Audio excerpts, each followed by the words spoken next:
의학에서 말하는 노출증은 자신의 성욕을 추구하기 위해서 알몸, 특히 성기를 타인 앞에서 드러내는 것을 말합니다. 누군가 그런 행위를 경찰에 신고하면 공연음란죄로 잡혀가겠죠.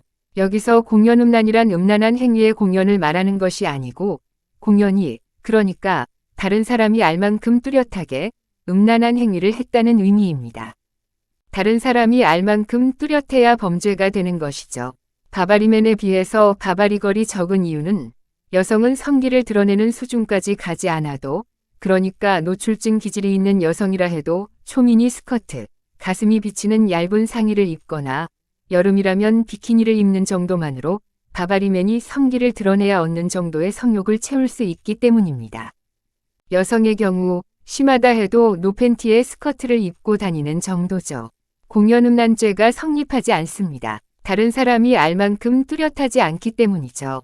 물론 여성도 바바리걸 수준의 막가파가 존재하지만 남성에 비하면 아주 드문 편이죠.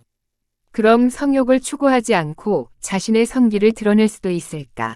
예를 들어 지적 능력이 부족해서 성기를 드러내는 사람이 있을 것입니다. 이렇게 성욕 추구와 관계없는 노출은 의학적으로 노출증이라고 하지 않습니다. 쉽게 말해 노출증은 그 환자에게 성행위에 해당합니다. 이성 간의 성행위, 동성 간의 성행위 또는 혼자 하는 성행위처럼 노출증 환자에게는 타인에게 자신의 알몸, 특히 성기를 노출하는 행위가 성적 쾌감을 얻기 위한 성행위인 것입니다. 타인 앞에서의 성기 노출이나 심하게는 타인 앞에서의 자위 행위를 통해서만 강렬한 성적 쾌감이 생기는 것입니다.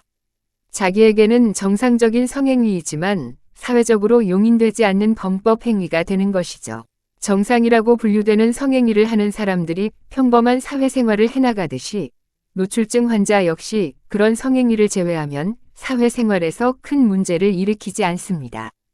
그래서 노출증 환자들은 재발로 병원을 찾는 경우가 극히 드물고 현장에서 경찰에 붙잡힌 경우에나 강제로 치료가 시작됩니다. 과거 미국 SF 영화 중에는 미래 특정 시기에 결혼이 금지되고 성행위를 원하는 사람들은 저녁 식사 후 특정 장소에 모여 원하는 사람끼리 탁 트인 곳에 놓여진 수백 개의 침대 위에서 성행위를 하는 사회를 다룬 것이 있었습니다. 심지어 어두운 방에서 남녀가 성행위를 하면 경찰에 잡혀가기까지 하죠. 그런 사회가 도래한다면 지금 노출증 환자들이 정상이 되고 지금 정상인 사람들이 비정상이 되는 것이겠죠. 그러나 우리는 공공장소에서 알몸, 특히 성기를 노출하는 것이 엄연히 범죄 행위가 되는 21세기 지구 행성에서 살고 있습니다. 공공장소가 아니라도 자신의 알몸을 타인의 위사에 반해 드러내면 잡혀가는 것이 지구 행성의 규칙이죠. 그런 규칙을 또 잘 알기에 노출증 환자들은 성적 쾌락을 추구하기 위해 노출을 감행하면서도 경찰에 잡혀가지나 않을까 굉장히 조심스러워합니다. 노출증 환자들은 의외로 폭력적인 경우가 드문데 자신에게 관심을 보이지 않는 여성을 따라가지도 않고 누군가 자신을 위협하지 않는 이상 자신도 보통은 의욕적인 행동을 하지 않습니다. 그러므로 노출증 환자를 만나게 된다면 그 어떤 도발도 하지 말고 그냥 무관심하게 지나쳐 버리는 것이 상책입니다. 가끔 노출증 환자를 놀리거나 할 경우에는 돌발적 행동을 할 수도 있겠지요. 노출증은 대부분 청소년기에 시작이 됩니다. 늦어도 20대 초반에는 발현이 되죠. 노출증은 노출증 환자에게 일종의 성행위이기 때문에 성욕이 감소하면 노출 행위도 줄어들게 됩니다. 그것이 중년 이후 노출증 환자가 거의 없는 이유입니다.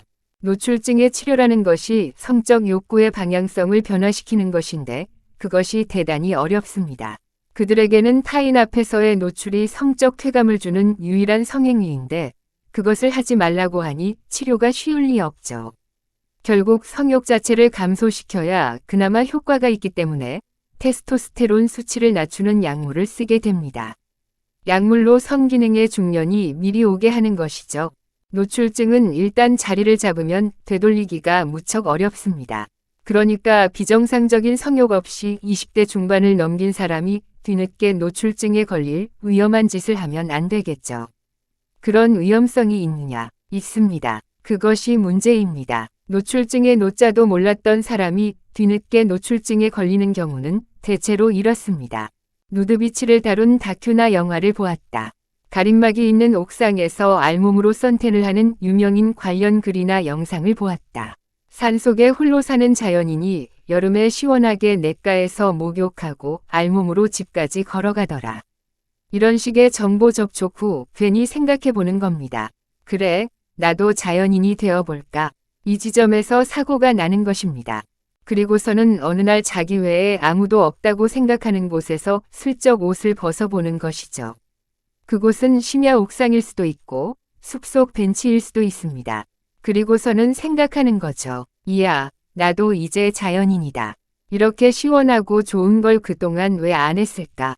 딱 여기까지 하고 말거나 이후에도 완벽히 외부로부터 차단된 장소에서만 옷을 벗는다면 문제가 없겠습니다.